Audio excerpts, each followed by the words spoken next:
कभी कभी वन के फूलों में वह सुगंधित और रंग रूप मिल जाता है जो सजी हुई वाटिकाओं को कभी प्राप्त नहीं हो सकता।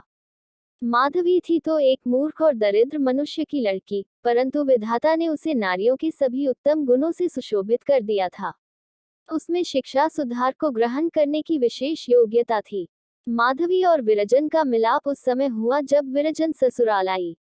इस भोली भाली कन्या ने उसी समय से विरजन के संग असाधारण प्रीति प्रकट करनी आरंभ की। ज्ञात नहीं वह उसे देवी समझती थी या क्या, परंतु कभी उसने विरजन के विरुद्ध एक शब्द भी मुख से न निकाला। विरजन भी उसे अपने संग सुलाती और अच्छी अच्छी रेशमी वस्त्र पहनाती, इससे अधिक प्रीति वह अपनी छोटी भगिनी से भी नहीं कर सकती थी। चित का चित से संबंध होता है। यदि प्रताप को वृजरानी से हार्दिक संबंध था तो वृजरानी भी प्रताप के प्रेम में पगी हुई थी। जब कमलाचरण से उसके विवाह की बात पक्की हुई जो वह प्रतापचंद्र से कम दुखी न हुई। हाँ, लज्जावश उसके हृदय के भाव कभी प्रकट न होते थे। विवाह हो जाने के पश्चात उसे नित्य चिंता रहती थी कि प्रतापचंद्र के पीड़ित हृदय को कैसे तसल्ली दूं। मेरा जीवन तो इस भांति आनंद से बीतता है, बेचारे प्रताप के ऊपर न जाने कैसी बीतती होगी। माधवी उन दिनों 11वें वर्ष में थी। उसके रंग रूप की सुंदरता, स्वभाव और गुण देख देख कर आश्चर्य होता था। विरजन को अचानक ये ध्यान आया कि क्या मेरी माधवी इस योग्य नहीं कि प्रताप उसे अपने कंठ का हार बनाए। उस दिन से वह माधवी के सुधार और प्यार में और भी अधिक प्रवृत्त हो गई थी। वह सोच सोचकर मन ही मन फूली न समाती कि जब माधवी 16-17 वर्ष की हो जाएगी तब मैं प्रताप के पास जाऊंगी और उससे हाथ जोड़कर कहूंगी कि माधवी मेरी बहन है। उसे आज से तुम अपनी चेरी समझो। क्या प्रताप मेरी बात टाल देंगे? नहीं, वे ऐसा नहीं कर सकते। आनंद तो तब है जब चाची स्वयं माधवी को अपनी बहू बनाने की मुझसे इच्छा करें। इसी विचार से विरजन ने प्रतापचंद्र के प्रशंसनीय गुणों का चित्र माधवी के हृदय में खींचना आरंभ कर दिया था, जिससे कि उसका रोम रोम प्रताप के प्रेम में पक जाए। वह जब प्रतापचंद्र का वर्णन करने लगती तो स्वत उसके शब्द असामान्य रीति से मधुर और सरस हो जाते। शनय शनय माधवी का कोमल हृदय प्रेम रस का आस्वादन करने लगा। दर्पण में बाल पड़ गया। बोली माधवी सोचने लगी, मैं कैसी भाग्यवती हूँ। मुझे ऐसे स्वामी मिलेंगे जिनके चरण धोने के योग्य भी मैं नहीं हूँ, परंतु क्या वे मुझे अपनी चेरी बनाएंगे? कुछ तो मैं अवश्य उनकी दासी बनूंगी और यदि प्रेम में कुछ आक्षण है तो मैं उन्हें अवश्य अपना बना लूंगी। परंतु उस बेचारी को क्या मालूम था कि ये आशाएं शोक बनकर नेत्रों के मार्ग से बह जाएगी। उसको 15वां पूरा भी न हुआ था कि विरजन पर गृह विनाश की आपत्तियां आ पड़ी। उस आंधी के झोंके ने माधवी की इस कल्पित पुष्प वाटिका का सत्यानाश कर दिया। इसी बीच में प्रताप चंद्र के लोप होने का समाचार मिला। आंधी ने जो कुछ अवशिष्ट रखा था वह भी इस अग्नि ने जलाकर भस्म कर दिया। परंतु मानस कोई वस्तु है तो माधवी प्रतापचंद्र की स्त्री बन चुकी थी। उसने अपना तन और मन उन्हें समर्पण कर दिया। प्रताप को ज्ञान नहीं, परंतु उन्हें ऐसी अमूल्य वस्तु मिली जिसके बराबर संसार में कोई वस्तु नहीं तुल सकती। माधवी ने केवल एक बार प्रताप को देखा था और केवल एक ही बार उनके अमृत वचन सुने थे, पर इसने उस चित्र को और भी उज्जवल कर दिया था जो उसके हृदय पर पहले ही विरजन ने खींच रखा था। प्रताप को पता नहीं था, पर माधवी उसकी प्रेमाग्नि में दिन प्रतिदिन घुलती जाती है। उस दिन से कोई ऐसा व्रत नहीं था जो माधवी न रखती हो, कोई ऐसा देवता नहीं था जिसकी वह पूजा न करती हो, और वह सब इसलिए कि ईश्वर प्रताप को जहाँ कहीं वे हों कुशल से रखें। इन प्रेम कल्पनाओं ने उस बालिका को और अधिक दृढ़, सुशील और कोमल बना दिया। शायद उसके चित्त ने ये निर्णय कर लिया था कि मेरा विवाह प्रतापचंद्र से हो चुका। विरजन उसकी ये दशा देखती और रोती कि यह आग मेरी ही लगाई हुई है। ये नवकुसुम किसके कंठ का हार बनेगा? ये किसकी होकर रहेगी? हाय रे, जिस चीज को मैंने इतने परिश्रम से अंकुरित किया और मधुक्षीर से सींचा, उसका फूल इस प्रकार शाखा पर ही कुम्हलाया जाता है।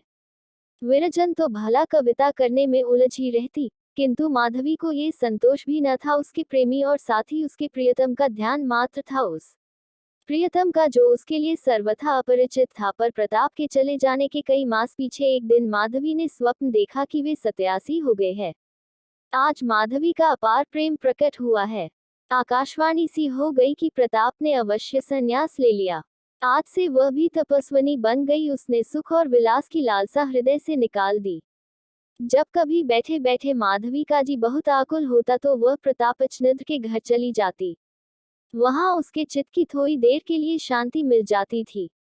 परंतु जब अंत में विरजन के पवित्र और आदर्शो जीवन ने ये गांठ खोल दी, वे गंगा यमुना की भांति परस्पर गले मिल गईं, तो माधवी का आवागमन भी बढ़ गया।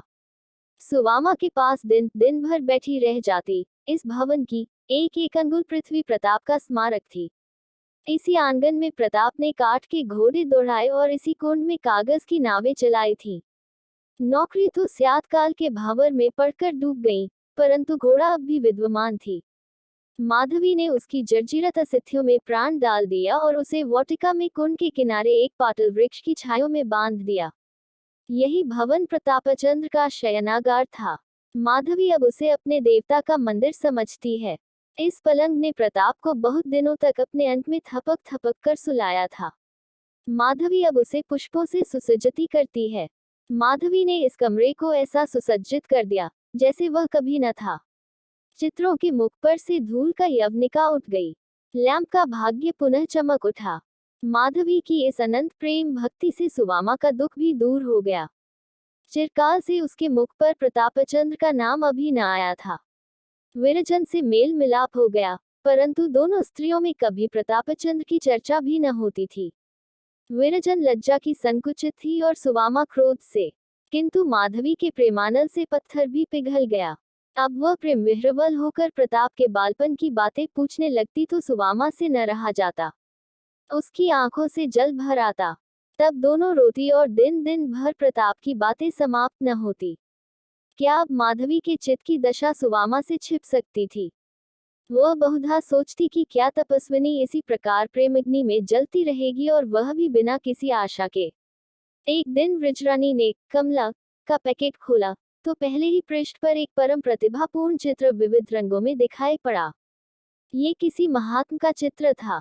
उसे ध्यान आया कि मैंने इन महात्मा को कहीं अवश्य देखा है। सोचते सोचते अकस्मात उसका ध्यान प्रतापचंद्र तक जा पहुंचा। आनंद के उमंग में उछल पड़ी और बोली, माधवी, तनिक यहाँ आना। माधवी फूलों की क्यारियां सींच रही थी। उसके चित्त विनोद का आजकल वही कार्य था। वह साड़ी पानी में लथपथ, सिर के बाल बिखरे, माथे पर पसीने के बिंदु और नेत्रों में प्रेम का रस भरे हुए आकर खड़ी हो गई। विरजन ने कहा, आ तुझे एक चित्र दिखाऊं। माधवी ने कहा, किसका चित्र है, देखूं। माधवी ने चित्र को ध्यानपूर्वक देखा।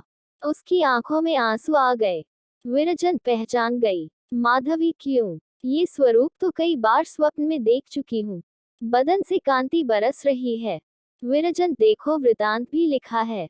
माधवी ने दूसरा पन्ना उल्टा तो स्वामी बालाजी शीर्षक लेख मिला। थोड़ी देर तक दोनों तन्मय होकर ये लेख पढ़ती रही। तब बातचीत होने लगी। विरजन, मैं तो प्रथम ही जान गई थी कि उन्होंने अवश्य संन्यास ले लिया होगा। माधवी पृथ्वी की ओर देख रही थी, मुख से कुछ न बोली। विरजन, तब में और अब में कितना अंतर है। मुखमंडल से कांति झलक रही है, तब ऐसे सुंदर न थे। माधवी, हूँ। विरजन, ईश्वर उनकी सहायता करे। बड़ी तपस्या की है। नेत्रों में जल भरकर कैसा संयोग है। हम और वे संग संग खेले, संग संग रहे। आज वे सन्यासी हैं और मैं वियोगिनी। न जाने उन्हें हम लोगों की कुछ सुध भी है या नहीं। जिसने सन्यास ले लिया उसे किसी से क्या मतलब।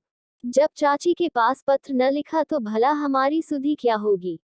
माधवी, बालकपन में वे कभी योगी योगी खेलते तो मैं मिठाइयों की भिक्षा दिया करती थी। माधवी ने रोते हुए, न जाने कब दर्शन होंगे, कहकर लज्जा से सिर झुका लिया। विरजन, शीघ्र ही आएंगे। प्राणनाथ ने ये लेख बहुत सुंदर लिखा है। माधवी एक एक शब्द से भागती टपकती है। विरजन, वक्तृता की कैसी प्रशंसा की है। उनकी वाणी में तो पहले ही जादू था, अब क्या पूछना। प्राणनाथ के चित्त पर जिसकी वाणी का ऐसा प्रभाव हुआ, वह समस्त पृथ्वी पर अपना जादू फैला सकता है। माधवी, चलो चाची के यहाँ चलें। विरजन, हाँ, उनका तो ध्यान ही नहीं रहा, देखें क्या कहती है। प्रसन्न तो क्या होगी। माधवी, उनको तो अभिलाषा ही ये थी, प्रसन्न क्यों न होगी। विरजन, चल। माता ऐसा समाचार सुनकर कभी प्रसन्न नहीं हो सकती। दोनों स्त्रियां घर से बाहर निकलीं। विरजन का मुखकमल मुरझाया हुआ था, पर माधवी का अंग अंग हर्ष सिला जाता था। कोई उससे पूछे, तेरे चरण अब पृथ्वी पर क्यों नहीं पड़ते? तेरे पीले बदन पर क्यों प्रसन्नता की लाली झलक रही है? तुझे कौन सी संपत्ति मिल गई? तू अब शोकान्वित और उदास क्यों न दिखाई पड़ती? तुझे अपने प्रियतम से मिलने की अब कोई आशा नहीं? तुझ पर प्रेम की दृष्टि कभी नहीं पहुंची, फिर तू क्यों फूली नहीं समाती? इसका उत्तर माधवी देगी, कुछ नहीं। वह सिर झुका लेगी, उसकी आंखें नीचे झुक जाएंगी, जैसे डलियां फूलों के भार से झुक जाती है। कदाचित उनसे कुछ अश्रुबिंदु भी टपक पड़े, किंतु उसकी जिह्वा से एक शब्द भी न निकलेगा। माधवी प्रेम के मत से मतवाली है। उसका हृदय प्रेम से उन्मत्त है। उसका प्रेम हाट का सौदा नहीं। उसका प्रेम किसी वस्तु का भूखा नहीं है। वह प्रेम के बदले प्रेम नहीं चाहती। उसे अभिमान है कि ऐसे पवित्रता पुरुष की मूर्ति मेरे हृदय में प्रकाशमान है। यह अभिमान उसकी उन्मत्ता का कारण है, उसके प्रेम का पुरस्कार है। दूसरे मास में वृजरानी ने बालाजी के स्वागत में एक प्रभावशाली कविता लिखी। यह एक विलक्षण रचना थी। जब वह मुद्रित हुई तो विद्या जगत विरजन की काव्य प्रतिभा से परिचित होते हुए भी चमत्कृत हो गया। वह कल्पना रूपी पक्षी, जो काव्य गगन में वायुमंडल से भी आगे निकल जाता था, अब की तारा बनकर चमका। एक एक शब्द आकाशवाणी की ज्योति से प्रकाशित था। जिन लोगों ने ये कविता पढ़ी वे बालाजी के भक्त हो गए। कवि वह संपेरा है जिसकी पिटारी में सौंपों के स्थान में हृदय बंद होते हैं।